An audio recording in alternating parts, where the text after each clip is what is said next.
You'll hear a number of different recordings and you'll have to answer questions on what you hear. There will be time for you to read the instructions and questions, and you'll have a chance to check your work. All the recordings will be played once only. The test is in 4 sections. At the end of the test, you'll be given 10 minutes to transfer your answers to an answer sheet. Now turn to Section 1. Section 1. You'll hear a young student asking the social organizer of his school for information about organised trips. First, you have some time to look at questions 1 to 4.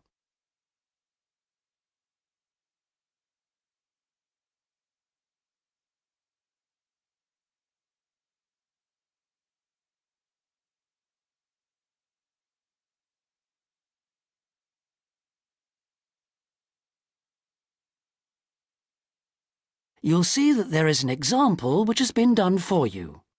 On this occasion only, the conversation relating to this will be played first. Good morning. Good morning. How can I help you? I understand that the school organizes trips to different... Yes, we run 5 every month. 3 during weekends and 2 Wednesday afternoon trips.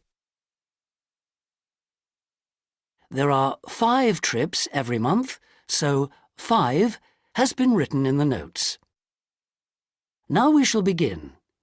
You should answer the questions as you listen because you will not hear the recording a second time. Listen carefully and answer questions 1 to 4. Good morning. Good morning. How can I help you? I understand that the school organizes trips to different... Yes, we run 5 every month. 3 during weekends and 2 Wednesday afternoon trips. What sort of places? Well, obviously it varies, but always places of historical interest, and also which offer a variety of shopping because our students always ask about that. And then we go for ones where we know there are guided tours because this gives a good focus for the visit. Do you travel far? Well, we're lucky here, obviously, because we're able to say that all our visits are less than 3 hours' drive. How much do they cost? Again, it varies. Between £5 and £15 a head, depending on distance. Uh-huh. Oh, and we do offer to arrange special trips if, there are more than 12 people. Oh, right. I'll keep that in mind. And what are the times normally? We try to keep it pretty fixed so that students get to know the pattern. We leave at 8:30 a.m. and return at 6 p.m. We figure it's best to keep the day fairly short. Oh, yes.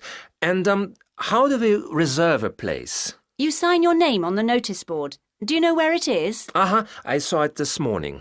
And we do ask that you sign up 3 days in advance, so we know we've got enough people interested to run it, and we can cancel if necessary, with full refund, of course. That's fine, thanks.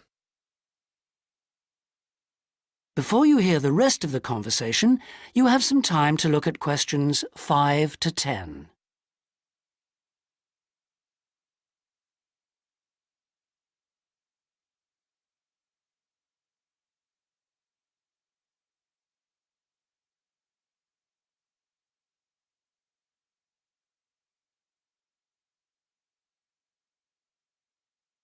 Now listen and answer questions 5 to 10.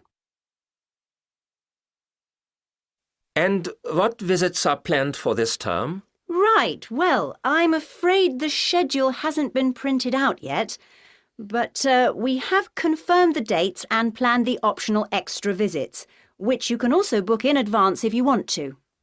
Oh, that's all right. If you can just give some idea of the weekend ones, so I can, work out when to see friends, etc. Oh, sure. Well, the first one is St Ives. That's on the 13th of February, and we'll have only 16 places available, because we're going by minibus. And that's a day in town with the optional extra of visiting the Hepworth Museum. All right, yeah, that sounds good. Then there's a London trip on the 16th of February, And we'll be taking a medium-sized coach, so there'll be 45 places on that. And let's see, the optional extra is the Tower of London. Oh, I've already been there. After that, there's Bristol on the 3rd of March. Where? Bristol, Bristol. Okay. That's in a different minibus with 18 places available. Oh, and the optional extra is a visit to the SS Great Britain. Okay. We're going to Salisbury on the 18th of March, and that's always a popular one because the optional extra is Stonehenge. So we're taking the large coach with 50 seats. Oh, good. And then the last one is to Bath on the 23rd of March. Oh, yes. Is Bath the Roman city? Yes, that's right. And that's in the 16-seater minibus. And where's the optional visit? It's to the American Museum. Well worth a visit. Okay, well, that's great. Thanks for all that. My pleasure. Oh, by the way, if you want more information about any of the trips, have a look in the student newspaper. Okay. Or have a word with my assistant. Her name is Jane Yentob. That's Yentob. Right, I've got that. Thank you very much for all your help. You're very welcome. I hope you enjoy the trips. That is the end of section 1. You now have half a minute to check your answers.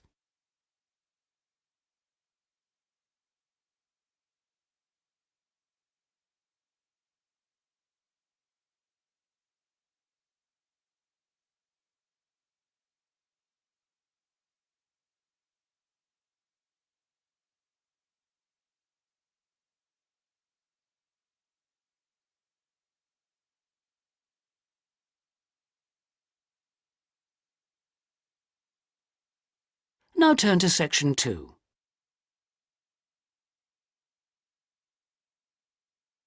Section 2. You'll hear a tour guide giving a talk about a museum centre called Riverside Industrial Village. First, you have some time to look at questions 11 to 13.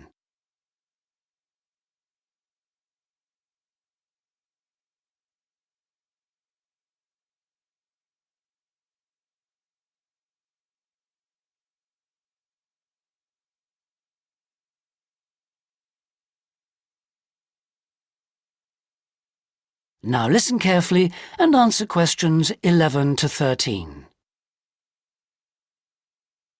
Good afternoon, everybody, and welcome to Riverside Industrial Village.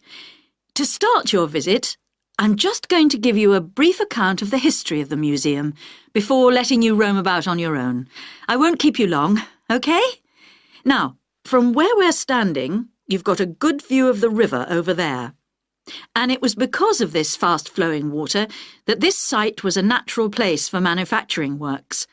The water and the availability of raw materials in the area like minerals and iron ore, and also the abundance of local fuels like coal and firewood, all made this site suitable for industry from a very early time. Water was the main source of power for the early industries, and some of the water wheels were first established in the 12th century, would you believe? At that time, local craftsmen first built an iron forge just behind the village here on the bend in the river. By the 17th and 18th centuries, the region's rivers supported more than 160 water mills, and many of these continued to operate well into the 19th century. But then the steam engine was invented. And then the railways came, and the centres of industry were able to move away from the rivers and the countryside and into the towns. So industrial villages like this one became very rare. So, that's the history for you. If you'd like any more information, you can ask me some questions, or you can read further in our excellent guidebook. Before you hear the rest of the talk, you have some time to look at questions 14 to 20.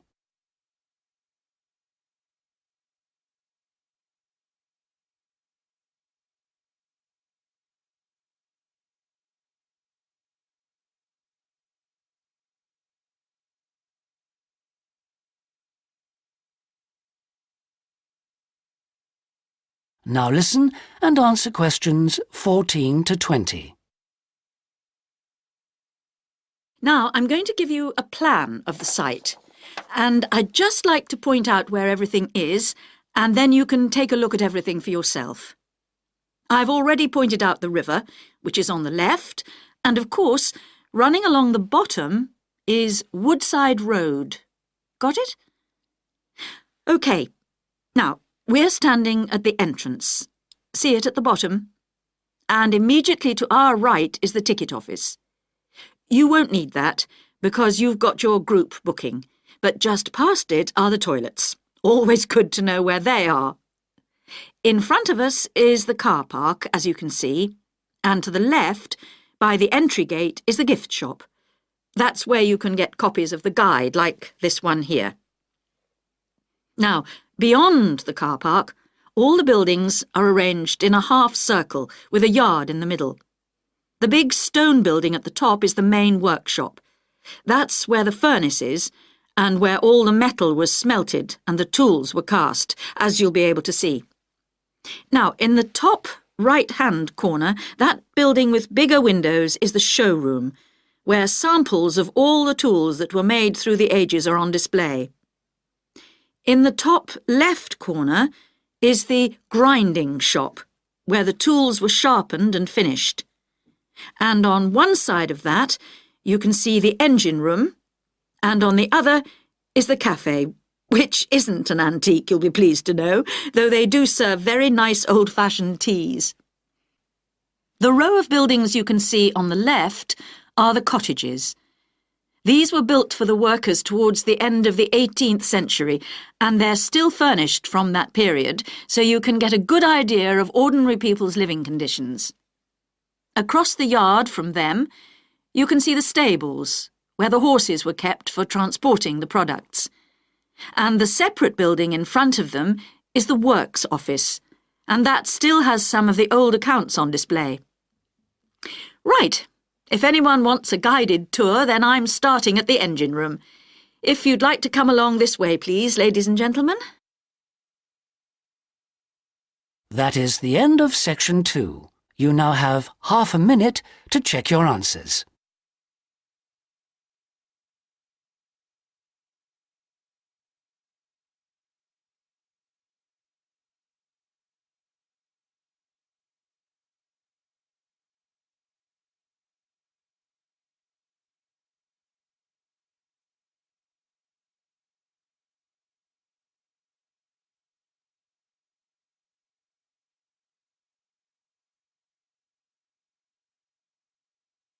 Now turn to section 3.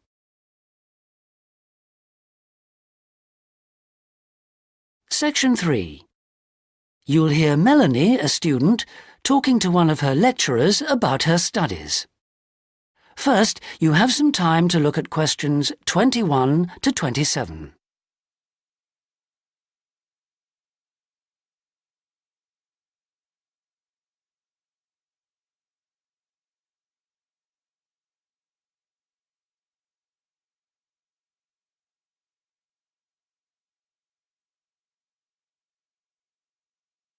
Now listen carefully and answer questions 21 to 27.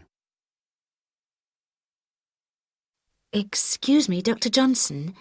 May I speak to you for a minute? Sure, come in. I'm Melanie Griffin. I'm taking your course in population studies. Right. Well, Melanie, how can I help you? I'm having a bit of trouble with a second assignment, and it's due in 12 days. What sort of trouble are you having? Is the assignment question a problem? Well, that's part of the problem. I've been having trouble getting hold of the books. I've been to the library several times and all the books are out. Sounds like you should have started borrowing books a bit earlier. Well, I had a really big assignment due in for another course, and I've been spending all my time on that, and I thought... You might get an extension of time to finish your assignment for me? If that's possible, but I don't know... Well, yes, it is possible, but extensions are normally given only for medical or compassionate reasons. Otherwise, It's really a question of organizing your study, and we don't like giving extensions to students who simply didn't plan their work properly. What did you get for your first assignment? I got 87%. Yes, you did very well, indeed. So, obviously, you can produce good work. I don't think I'll need too much extra time, as long as I can get hold of some of the important references. Well, since you did so well in your first assignment, I'm prepared to give you an extra 2 weeks for this one. So that'll mean you'll need to submit it about a month from now. Oh, thank you. Now, what about the reading materials? Have you checked out the journal articles in the list? No, not yet. There were about 20 of them, and I wasn't sure which ones would be most useful or important. Well, they're all useful. But I don't expect anyone to read them all because a number of them deal with the same issues. Let me give you some suggestions. The article by Anderson and Hawker is really worth reading. Right, I'll read that one. You should also read the article by Jackson, but just look at the part on the research methodology, how they did it. Okay, Jackson. Got that. And if you have time, the one by Roberts says very relevant things, although it's not essential. So, okay, if it's useful, I'll try and read that one. Now, the one by Morris, I wouldn't bother with that at this stage if I were you. Okay, I won't bother with Morris. Oh, now, someone told me the article by Cooper is important. Well, yes, in a way. But just look at the last part, where he discusses the research results. And lastly, there's Forster. I can't think why I included that one. It's not bad, and could be of some help, but not that much. Before you hear the rest of the conversation, you have some time to look at questions 28 to 30.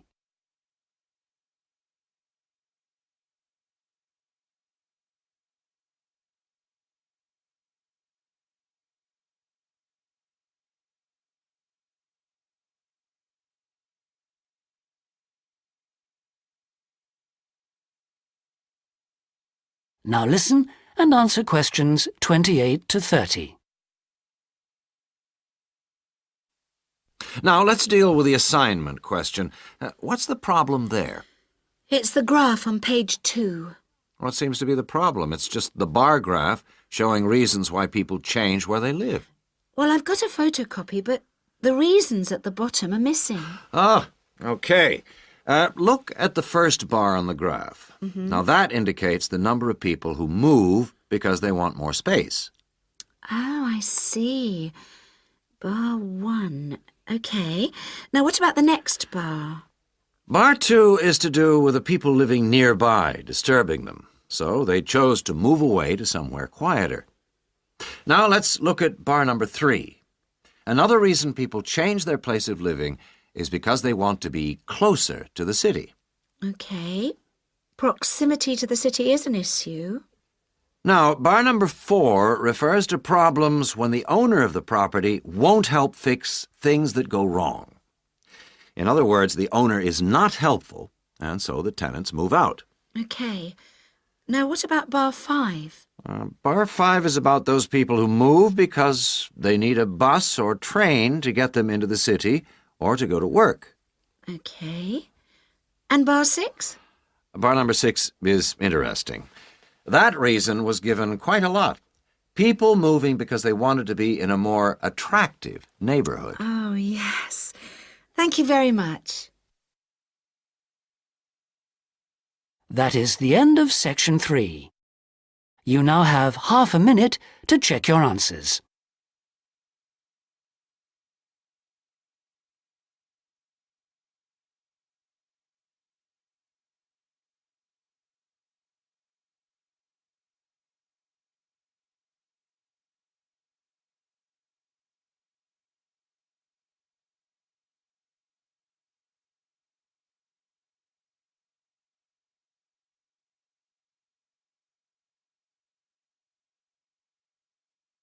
Now turn to section 4.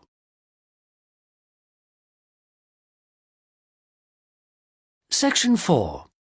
You'll hear a talk on the subject of the urban landscape. First, you have some time to look at questions 31 to 40.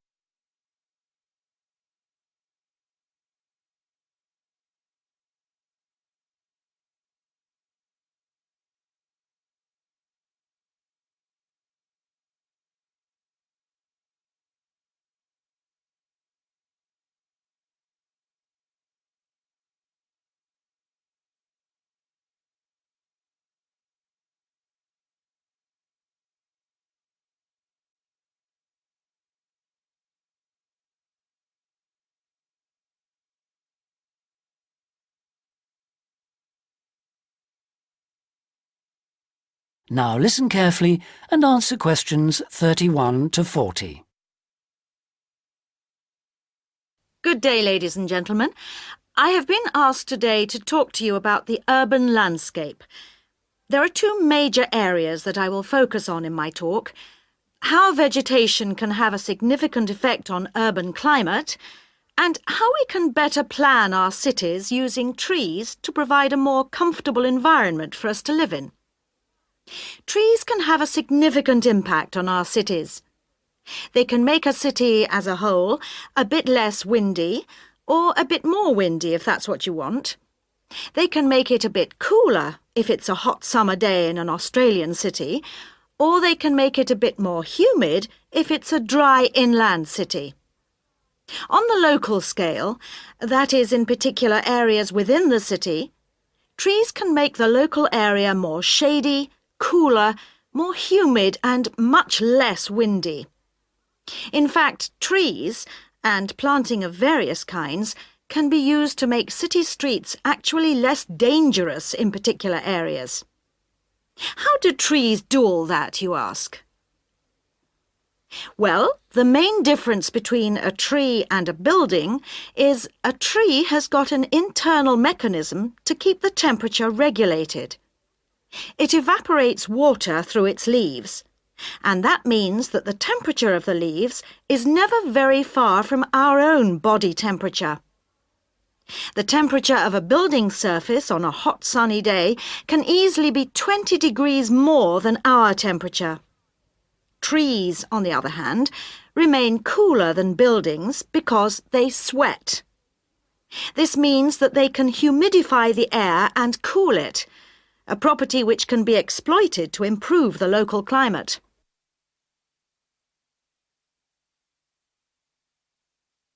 Trees can also help break the force of winds. The reason that high buildings make it windier at ground level is that as the wind goes higher and higher, it goes faster and faster. When the wind hits the building, it has to go somewhere. Some of it goes over the top, and some goes around the sides of the building, forcing those high-level winds down to ground level. That doesn't happen when you have trees. Trees filter the wind and considerably reduce it, preventing those very large, strong gusts that you so often find around tall buildings. Another problem in built-up areas is that traffic noise is intensified by tall buildings. By planting a belt of trees at the side of the road, you can make things a little quieter, but much of the vehicle noise still goes through the trees. Trees can also help reduce the amount of noise in the surroundings, although the effect is not as large as people like to think. Low-frequency noise in particular just goes through the trees as though they aren't there. Although trees can significantly improve the local climate, they do, however, take up a lot of space. There are root systems to consider, and branches blocking windows and so on. It may therefore be difficult to fit trees into the local landscape. There is not a great deal you can do if you have what we call a street canyon, a whole set of high-rises enclosed in a narrow street. Trees need water to grow. They also need some sunlight to grow, and you need room to put them.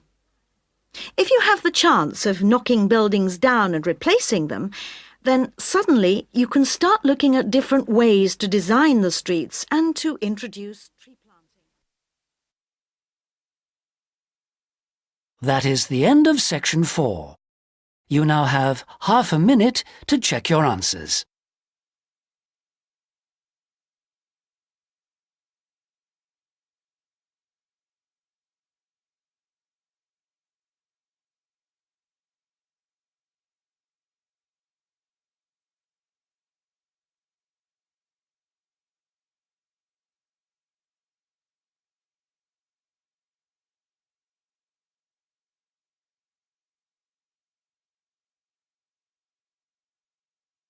That is the end of the listening test. In the IELTS test, you would now have 10 minutes to transfer your answers to the listening answer sheet.